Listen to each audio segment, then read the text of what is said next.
성경에서 나오는 감사주일은 초막절이 수장절이라고 그러죠. 감사주일이 됩니다. 그러나 성경 외에 우리가 늘 미국에서 온 세계적으로 또 감사주일을 정하여서 감사 예배를 드리죠. 해마다 11월에는 이와 같이 감사주일로 정하고 하나님 앞에 감사 예배를 드립니다.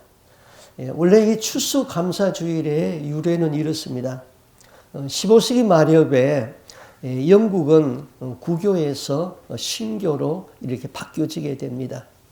그리고 신교를 이제 국교로 삼아서 믿음 생활을 하게 되는데 말로만 그렇지 실상은 구교와 전혀 다른 것이 없었습니다. 그래서 개혁신앙에 불타는 그 신교도들은 국왕군과 싸우게 되죠. 그래서 개혁주의에 불타는 사람의 지도자는 크로멜이라는 장군이 이끄는 그 국회군이었습니다. 그러나 크레물 장군이 그냥 죽자 신교도들은 국왕의 심한 이제 박해를 받게 됩니다. 이러한 박해 중에서 그들이 신앙의 자유를 찾기 위하여서 고국을 버리고 이제 떠나기로 작정을 했습니다. 첫 번째 시도는 1607년에 이제 고국을 떠나기로 준비를 했는데 선장의 밀고로 그만 실패했습니다. 두 번째는 화란 선장의 도움을 받아가지고 바다에 물이 들어왔다가 그 나가는 그 만조를 기다리고 있었는데 그것도 그만 기밀이 누설되어 가지고는 그것도 습격을 당해서 실패했습니다.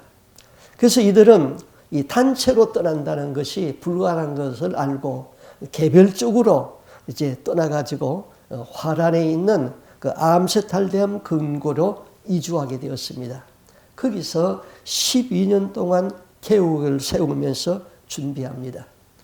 그리고 1620년에 드디어 60톤 되는 그 메이플라워 배를 구입했습니다. 메이플라워 배에 102명이 탔습니다. 그들은 63일간의 항해 끝에 대서양을 건너서 북미주에 도착했는데 그곳이 바로 지금의 미국의 보스턴입니다. 그 보스턴에 가면은 지금도 그들이 타고 갔던 메이플라워 배가 기념으로 지금도 남아 있어서 많은 관광객들이 그거를 보고 있습니다. 그들은 갑판에서 하나님의 이름으로 선서를 하고 존 카버를 챕터로 이제 지사로 선출을 했습니다. 이들이 오늘날 미국을 건립한 근원이 되었던 것이죠. 그래서 이 사람들을 우리는 청교도들이다 그렇게 부르고 미국의 번영은 그 청교도의 신앙 정신에 의하여서 미국이 번영해 왔던 것입니다. 그들은 배 위에서 무한하게 펼쳐지는 그 밀림의 숲을 보면서 3번 탐험대를 보냈습니다. 그리고 30일 후인 그 12월 25일 성탄절에 이제 그들은 육지에 내렸습니다. 그들은 눈보라가 심히 천지를 뒤엎는 그때였습니다. 산에 가서 나무를 찍어서 제일 먼저 한 것이 교회를 먼저 지었습니다. 그리고 그들이 겨우 비바람을 가리울 수 있는 자기의 주택을 짓게 되었습니다. 그리고 1월 21일에 그 다음에 전원이 이제 배에 내려가지고 상륙을 했는데 눈보라는 치고 피로는 극심했고 한파는 계속되고 있었습니다. 그런데 불행히도 그 해에 전염병이 돌았습니다. 102명 중에 절반에 가까운 47명이 전염병으로 다 죽었습니다. 인디안들은 그 땅에 10만 명이 살고 있었는데 그때 전염병으로 9만 5천 명이 다 죽었습니다. 환자는 늘어났고 예배당은 병원처럼 환자로 가득 찼습니다. 그러는 중에서도 그들은 주일을 거룩하게 예배를 드립니다. 그런데 어느 날 사모셋이라는 인디안 추장이 영국인들 환영하고 하면서 왔습니다. 그 사람이 한 사람을 데리고 왔는데 영어를 할 줄 아는 사람을 데리고 왔습니다. 인디안들은 그들에게 씨앗을 주고 농사 짓는 법을 가르쳐 주었습니다. 여름이 지나고 가을에 추수를 하였습니다. 그들을 도와준 아메리카 인디안들을 초청해 가지고 하나님 앞에서 감사 예배를 드렸습니다. 그 날이 전 세계적으로 지키는 추수감사주일이 된 것이죠. 그리고 1863년에 링컨 대통령이 추수감사절을 공휴일로 지정했던 것입니다. 이것이 오늘날 우리가 지키는 감사절의 유래인 것이죠. 시편 50편 23절에 보면은 감사로 제사를 드리는 자가 나를 영화롭게 하나니 그의 행위를 옳게 하는 자에게 내가 하나님의 구원을 보이리라 그랬습니다. 또 시편 50편 14절에는 감사로 하나님께 제사를 드리며 지극히 높으신 자에게 너의 서원을 갚으라. 환난 날에 나를 부르라. 내가 너를 건지리니 네가 나를 영화롭게 하리라.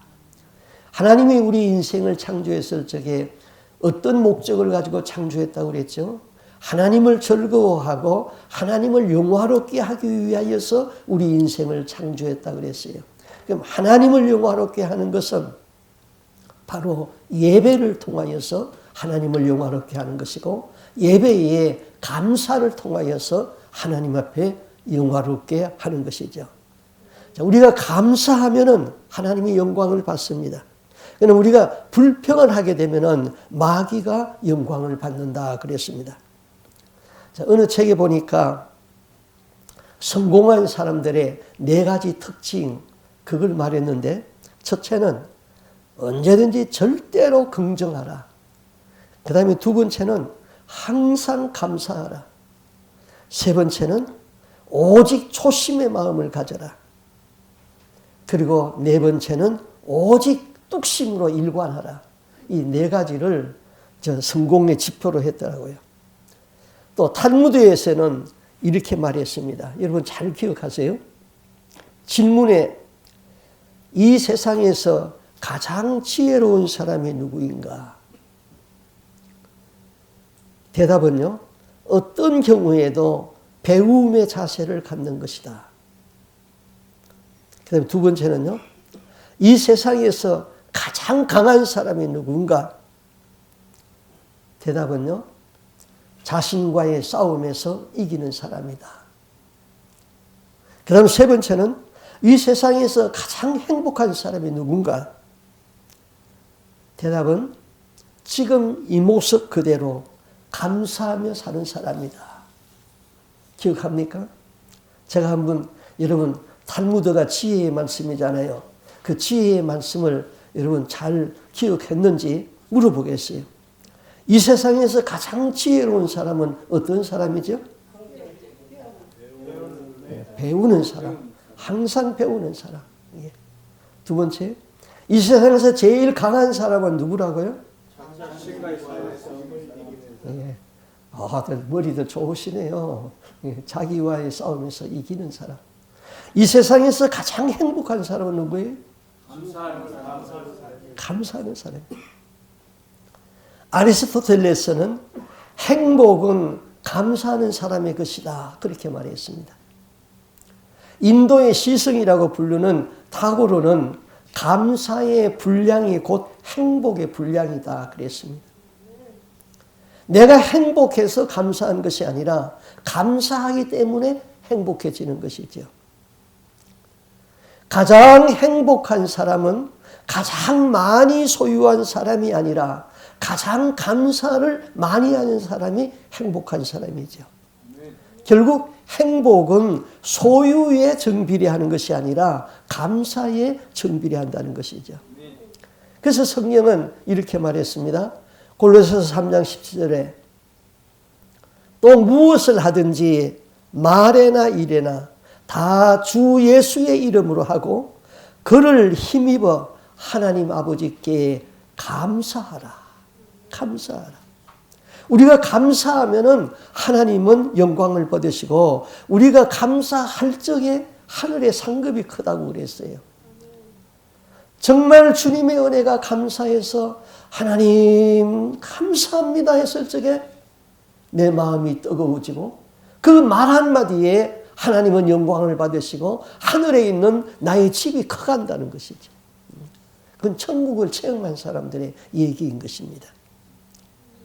감사할 줄 모르는 사람에게는 행복이 있을 수가 없죠. 감사할 줄 아는 사람이 겸손한 사람이에요. 깨달으면은 모든 것이 다 감사해지죠. 깨닫지 못하는 것이 문제죠. 제가 어느 날 운전할 때였습니다. 운전할 적에 좀 급한 일이 생길 때가 있죠. 마음은 대단히 급합니다. 그런데 그때는 운전하다 보면은 그 왜 신호등마다 빨간불이 자꾸 걸려요. 또 빨간불이 걸리면은 그 빨간불이 왜 그렇게 길어요? 그때는요. 그래서 겨우 빨간불이 꺼지고 파란불이 걸어서 막 이제 갑니다. 막 달려가려고 그러는데 앞에 차가 천천히 가면서 비켜주지를 않는 거예요. 한 할아버지가 운전을 하면서 옆도 쳐다보지 아니하고 천천히 가는 거예요. 아유, 저 노인네 하고 속에서 욕이 나올 뻔했는데 목사가 욕하면 안 되잖아요. 그래서 겨우 패스했어요. 겨우 패스하고 이제 엑셀레이터를 밟으려고 그러는데 골목길에서 경찰이 레이더 총을 가지고 딱 겨누고 있는 거예요. 그때서 아이고 하마터면 내가 또 걸릴 뻔했구나. 그 순간 깨닫죠. 모든 것이 감사하잖아요. 빨간 신호등에 걸린 것도 감사하고 그 할아버지가 비켜주지 아니하고 노릇노릇 운전한 것도 감사하고 깨달으면 모든 것이 감사해져요. 유대 나라에 아사라는 훌륭한 왕이 있었습니다. 하나님이 말하기를 그는 선한 왕이다 그랬습니다.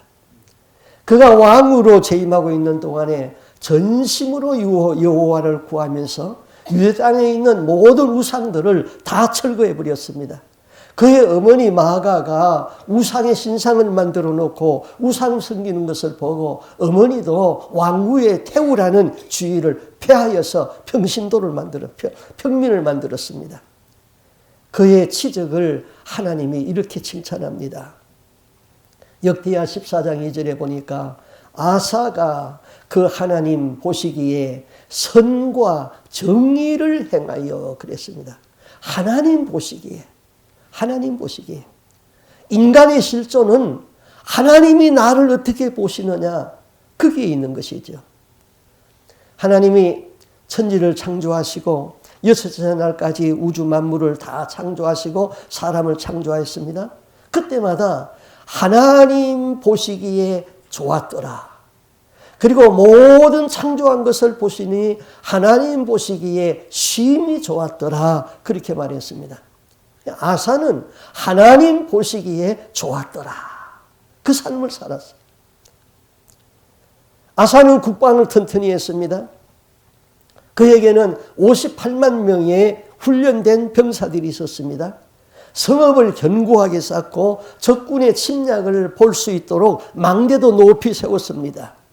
그런데 이웃나라 구스 사람이 세라라는 장군이 100만 대군을 거느리고 전차 300대와 함께 아사가 다스리는 나라를 침략을 했습니다. 아사는 적군의 100만 대군을 보았습니다. 자기 나라의 군대는 전부 다 동원해봐야 58만 명밖에 안 됩니다. 숫자적으로 중과 부족이었습니다. 또 전쟁이 평지에서 시작되었다면 견고한 성과 높은 망대가 도움이 되었을 것입니다. 그런데 그 전쟁은 골짜기에서 시작되었다 그랬습니다. 골짜기에서는 아무런 망대가 소용이 없습니다. 아사에 의지하던 모든 것이 일순간에 아무런 효력을 낼 수가 없게 되었습니다. 아사는 그때 어떻게 합니까? 이럴 적에 우리는 어떻게 해야 됩니까? 이럴 때 낙심하기 쉽지요. 뒤로 물러서기 쉽지요. 뒤로 물러서는 자는 하나님이 기뻐하지 않는다 그랬죠. 낙심은 하나님의 사랑을 부정하는 죄라고 그랬습니다. 절망은 하나님의 능력을 부정하는 죄라고 그랬습니다. 그때 아사는 하나님 앞에 이렇게 기도합니다. 주여, 강한 자와 약한 자 사이에는 주 여호와밖에 도와줄 리가 없나이다. 우리 하나님 여호와여, 우리를 도와주옵소서. 강한 자와 약한 자 사이에는 도와줄 사람이 하나님밖에 없습니다. 우리를 도와주시옵소서.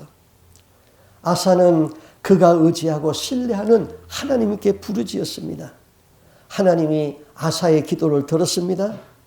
자기가 지어놓은 망대를 의지하지 아니하고 훈련된 58만 명의 훈련된 병사도 의지하지 아니하고 오직 여호와를 구하였습니다. 아사는 겸손했습니다. 겸손은 어떠한 상황에서도 하나님만을 신뢰하게 하는 것이죠.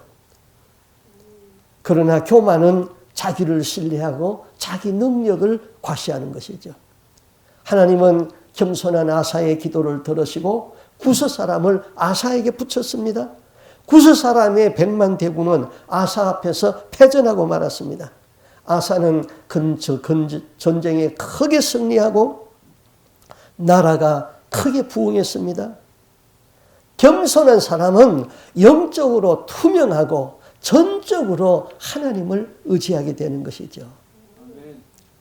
자, 아사 왕이 시종유일하게 하나님을 잘 섬기고 오직 하나님만 의지하였으면 얼마나 좋겠습니까? 그런데 아사 왕의 신앙이 변질되기 시작합니다. 이게 문제입니다. 오늘 우리 믿음의 사람들 가운데 훌륭한 목사님들이 얼마나 많았습니까? 그들이 시종유일하게 하나님만 바로 섬겼으면 얼마나 좋겠어요. 그런데 사탄은 그냥 가만히 있지를 않습니다. 어떻게든지 그들의 신앙을 변질시키려고 합니다. 그래서 끝에 가서는 자기도 모르게 변질된 사람으로 나타나는 것, 그게 문제지요. 아사가 그랬습니다.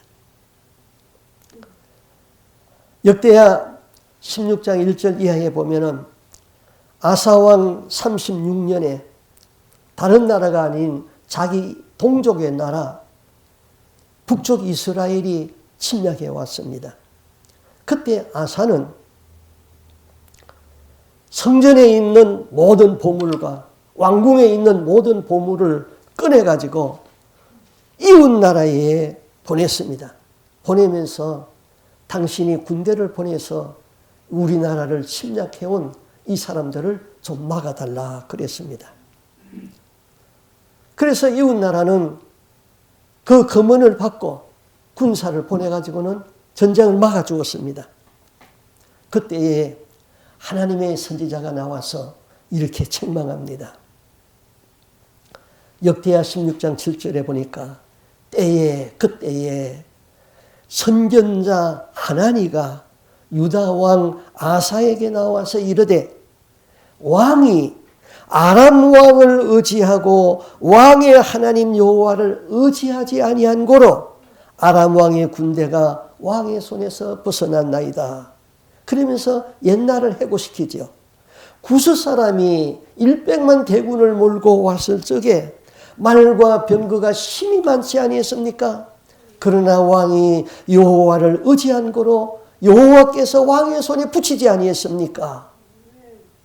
그런데 왜 이번에는 하나님을 의지하지 아니하고 아람 나라 사람에게 금은을 보내가지고 군대를 보내달라고 그렇게 의지했습니까?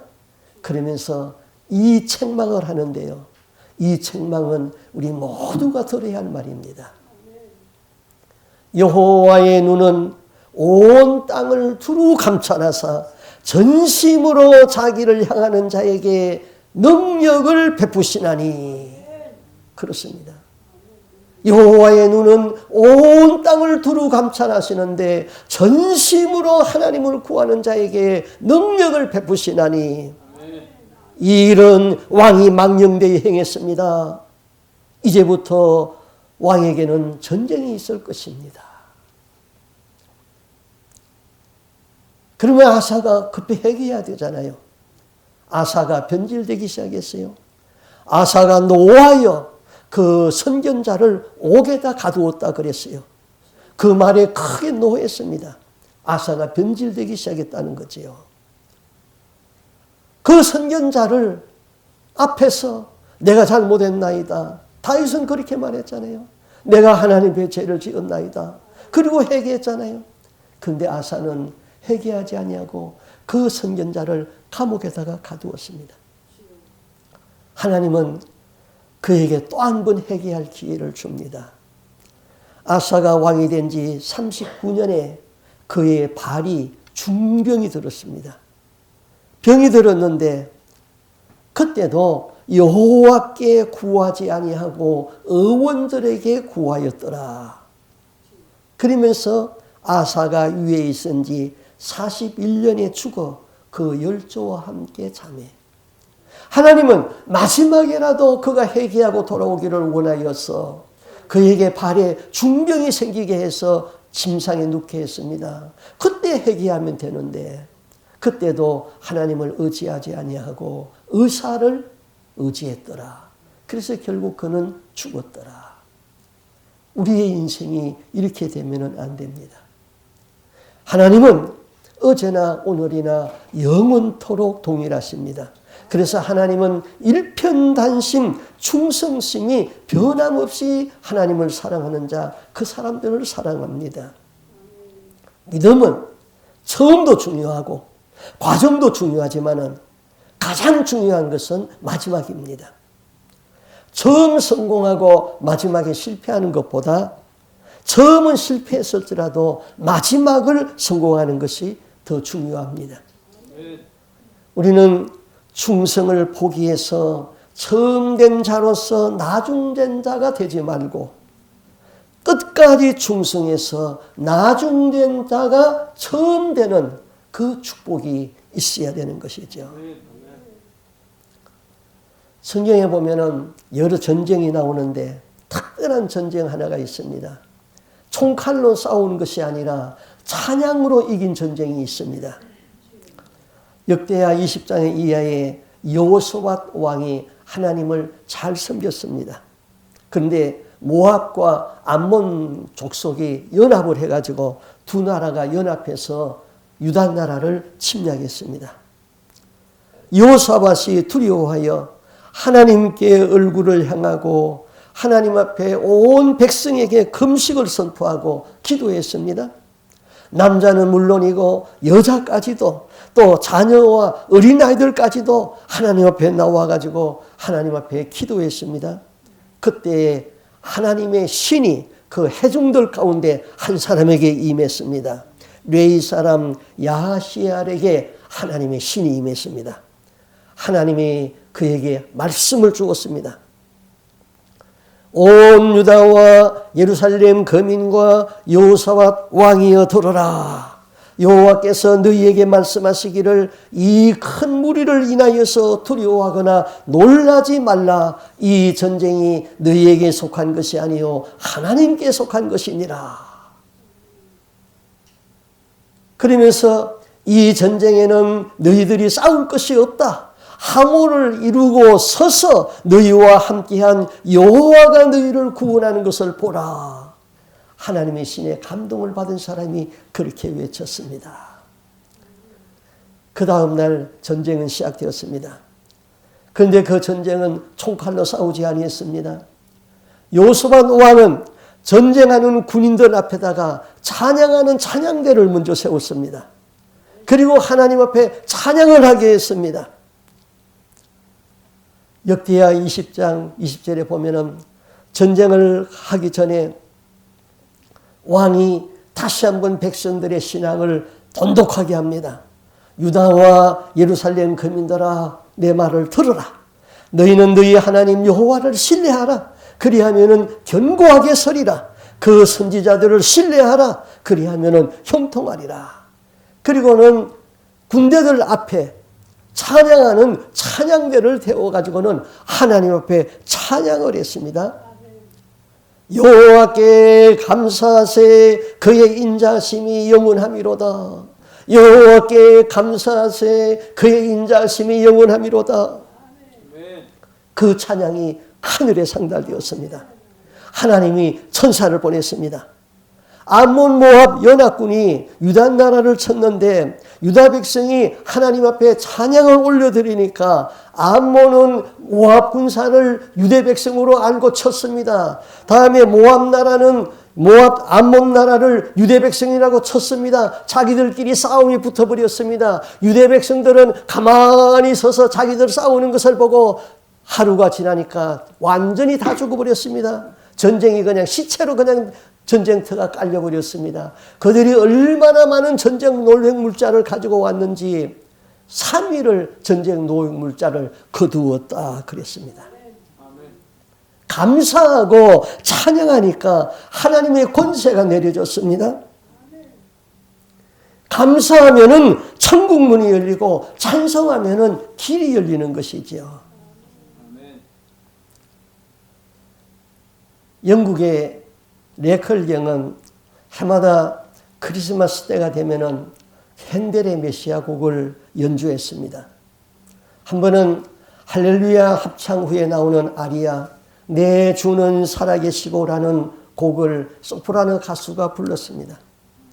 그녀는 정확한 음정과 박자, 아름다운 음색과 감정 표현, 그리고 적절한 호흡을 조절해 가면서 노래를 불렀습니다. 많은 청중이 야, 참 잘한다. 그렇게 듣고 있었습니다. 그런데 지휘자가 지휘봉을 갑자기 딱 멈추더니 노래를 중단시켰습니다. 노래 부르는 가수를 향하여서 이렇게 말합니다. 당신 정말 주가 살아계신 것을 믿느냐? 이 노래하는 사람은 당황해가지고는 예 그냥 하고 예스 하고 대답을 했습니다. 그러면은 다시 불러. 그러면서 다시 지휘를 합니다. 그때 소프라노 가수는 음정, 음색, 호흡, 박자, 감정 이 모든 것을 초월해가지고 하나님 우편에 계신 주님을 바라보면서 노래를 불렀습니다. 내 주는 살아계시고 그 찬양에 주님의 임재를 느꼈습니다. 청중들이 너무너무 감격스러워서 눈물을 흘리면서 들었습니다.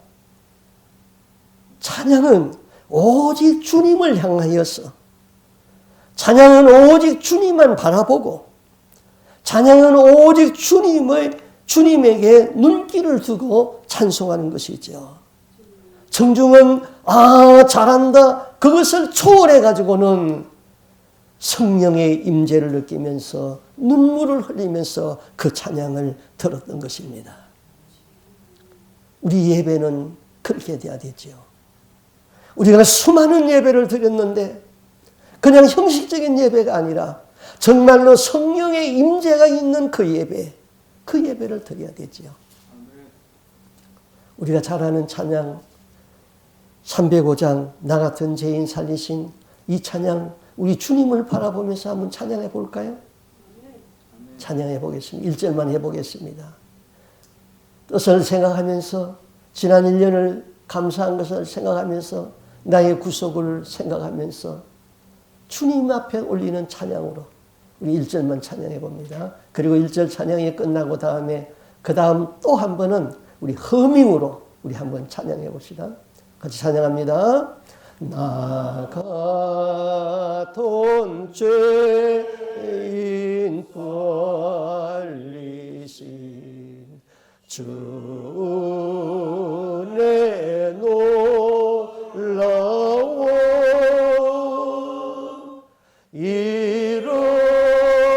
잃었던 생명 찾았고 광명을 얻었네. 허밍으로 합니다.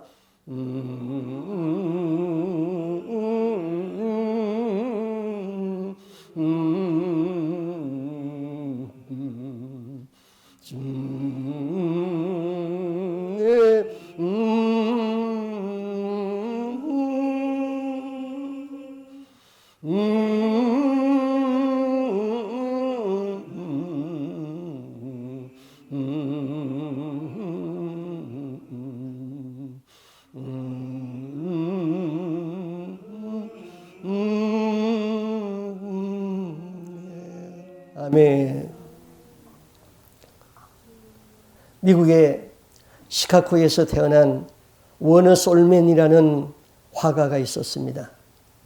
그는 그 헤드 오브 크라이스트라는 예수님의 초상화를 그렸습니다. 예수님이 모습에 담긴 그의 그림책은 1940년도에 500만 부 이상이 팔렸습니다. 지금까지 많은 화가들이 예수님의 초상화를 그렸지만은 그 워너 솔맨이 그린 그 그림처럼 은혜로서는 그림은 없습니다. 한번 그 그림을 볼까요? 저 그림 우리 많이 봤죠. 예수님의 초상화. 바로 워너 솔맨이 그린 그림이죠. 그런데 이 그림을 그리게 된 동기가 이렇습니다. 그는 1917년에 결혼하고 젊은 나이에 그만 그가 중병에 걸렸습니다. 의사가 말하기를 당신은 임파선 결핵입니다. 당신은 앞으로 길어야 석 달밖에 살지 못합니다. 이 말을 들은 솔맨의 마음은 아주 절망적이었습니다. 유명한 가수였던 그의 아내는 그때 임신 중이었습니다. 솔맨은 아내에게 더욱 미안한 마음을 갖게 되었고 또 곧 태어날 아이를 생각하면 잠을 잘 수 없을 만큼 그는 괴로워했습니다. 그가 몹시 괴로워하며 매일 절망에 빠져서 신음하고 있을 적에 그의 아내가 이렇게 위로를 합니다. 여보, 3개월밖에 못 산다고 생각하지 말고 하나님께서 3개월이나 살도록 허락해 주셨다고 생각하고 감사하며 살아요. 아무도 원망하지 맙시다. 3개월이 얼마나 귀중한 시간입니까? 천금 같은 그 기간을 가장 아름답게 한번 만들어 봅시다. 3개월이라는 그 기간을 살게 하신 하나님 앞에 감사하면서 말이에요. 솔맨은 아내의 말을 깊이 생각합니다. 그리고 원망과 불평의 말을 하지 아니하고 남은 3개월 동안 감사하며 살겠다고 다짐을 합니다. 그때부터 그는 작은 일에부터 감사를 하면서 모든 것에 감사했습니다. 그러면서 그의 생애의 마지막 작품이라고 생각하고 이 예수님의 초상화를 그리기 시작했습니다. 그런데 매일 감사하는 그에게 놀라운 기적이 일어났습니다. 3개월 시한부 인생, 3개월이 지났는데 몸이 약해지는 것이 아니라 오히려 몸이 자꾸 좋아지고 건강해졌습니다. 병원에 가서 다시 진단했습니다. 의사가 놀랐습니다. 임파선 결핵이 깨끗이 없어지고 다 나았던 것이지요. 그의 주치의가 놀라서 물었습니다. 도대체 당신은 3개월 동안에 무슨 약을 먹었기에 이렇게 깨끗이 나았습니까? 솔맨이 이렇게 대답했습니다. 약은 먹은 것이 없고요. 굳이 약이라고 한다면 아내가 추천하는 감사하는 약을 먹었지요. 그때 주치의가 그냥 박수를 치면서 말했습니다. 바로 그것이 명약입니다. 감사는 최고의 항암제입니다. 감사는 최고의 해독제입니다. 감사는 최고의 치료제입니다. 성경은 항상 기뻐하고 쉬지 말고 기도하라. 범사에 감사하라 그랬어요. 사단이 사람의 마음을 장악하면은 기쁨이 사라지고 두려움과 우울함과 공허함과 외로움이 밀려옵니다. 그리고 감사보다는 원망과 불평과 미움과 시기와 질투가 마음에서 나오게 되지요. 그 다음에는 계속 눕고 싶고 그 다음에는 계속 쉬고 싶고 그 다음에는 만사가 다 귀찮아집니다. 그 상태가 기도하지 않기 때문에 그런 상태가 오는 것이지요. 감사를 잃어버리기 때문에 그런 것이죠. 그러나 기쁨과 감사가 있는 곳에는 기도가 터지고 그 다음에 주님의 은혜와 능력과 권능이 부어지는 것이지요. 아멘. 절망과 슬픔, 두려움과 우울함이 있는 곳에는 마귀가 찾아옵니다. 천국은 찬양과 기쁨과 감사만이 있는 곳이죠. 천국에는 두려움과 어두움과 우울함과 슬픔이 없는 곳입니다. 그래서 내 마음에 천국이 이루어지게 되면은 기쁨과 찬양과 감사가 날마다 나오게 되는 것입니다. 오늘의 말씀, 그리스도의 말씀이 너희 속에 풍성히 거하여 감사하는 마음으로 하나님을 찬양하고 무엇을 하든지 말이나 일이나 다 주 예수의 이름으로 하고 그를 힘입어 하나님 앞에 감사하라. 지난 1년 동안에도 우리에게 건강한 생명 주신 것을 감사합니다. 또 믿음이 큰 믿음은 아닐지라도 믿음을 지킬 수 있는 것도 주님이 주신 은혜요 감사입니다. 우리 교회가 비록 숫자는 많지 않은 작은 교회지만은 여러 선교사들을 후원할 수 있고 한국에 있는 어려운 농어촌 교회 많은 목사님들을 섬길 수 있는 것도 주님의 은혜고 감사입니다. 모든 선함이 주님으로부터 왔습니다. 우리 모두 주님께 영광과 감사와 존귀와 찬양을 올려드립니다. 아멘. 기도하겠습니다. 주님 감사합니다. 만민 중에서 저희들이 예수 믿을 수 있는 특권을 허락해 주신 것을 감사합니다. 하나님 성령님의 도움을 받아서 오늘날 우리의 믿음을 지킬 수 있는 것도 감사하고 1년을 지나가면서 우리의 신앙이 알곡신자로서 성숙해가고 하늘 곳간문이 열릴 적에 그날에 들어갈 것을 바라보면서 하나님 앞에 감사함을 돌립니다. 하나님 아버지, 지난 1년 동안에도 주님께서는 저희들에게 많은 것을 풍성하게 허락해 주었습니다. 하나님 연약한 교회였습니다마는 주님이 같이 하심으로 인하여서 여러 선교사들을 후원할 수 있는 것도 감사하고 한국의 어려운 농어촌 교회 불과 그저 12명 안쪽으로 되는 그 성도들을 섬기고 있는 그 목사님들을 저희들이 사랑으로 섬길 수 있게 하는 것도 주님의 은혜고 감사입니다. 우리의 삶에서 늘 감사가 끊어지지 않게 하여 주옵소서. 그래서 감사함으로 우리 하나님 앞에 존귀와 영광과 찬양을 올려드리게 하여 주옵소서. 우리의 감사가 하늘에 상달될 적에 하나님께서는 우리에게 성령을 보내주시고 우리에게 천사를 보내주어서 우리의 하는 일이 복되게 하시고 우리 주님의 영광이 드러나게 하는 것을 믿습니다. 앞으로도 늘 감사하며 사는 우리의 삶이 되게 하여 주시옵소서. 이 모든 말씀 주 예수 그리스도 이름으로 기도하옵나이다. 아멘.